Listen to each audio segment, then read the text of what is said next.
బాబుకండి fever వచ్చిందండి. Fever వచ్చి first దురదలు వచ్చినాయండి. దురదలే కదా అని తగ్గిపోతాయి కదా అని మెడిసిన్స్ తీసుకొని ఇంటి దగ్గర వాడేవాళ్ళం. తగ్గకపోతే హాస్పిటల్కి జానకిరామకి తీసుకొచ్చాము. నార్మల్గా ఫీవరే కదమ్మా మరుసటి రోజు చూడొచ్చు, అలర్జీ తగ్గుతాయి అన్నారండి.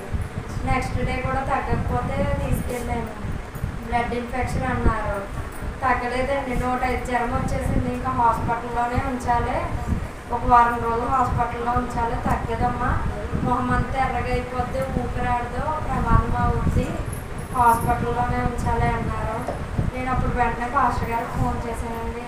బాబుకి ఎలా వాడు పాస్టర్ గారికి ఫోన్ చేశానండి. ఇమానియల్ పాస్టర్ గారికి ఫోన్ చేశానండి. ఫోన్ చేశాక పాస్టర్ గారు నాకు ఎంత ధైర్యం చెప్పారండి. తగ్గుద్దమ్మా, ఏం పర్లేదు, నాకు మళ్ళీ సాయంత్రం ఫోన్ చేయి అన్నారు. నేను ఇంటికి వెళ్ళాక ఫోన్ చేశానండి. బాబు హాస్పిటల్లోనే ఉన్నాడండి. అప్పుడు కూడా తగ్గలేదండి. మరుసటి రోజు కూడా అలాగే ఉంది.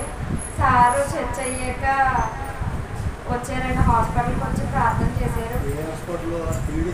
జానకిరామ చిల్డ్రన్ హాస్పిటల్కి వచ్చారండి.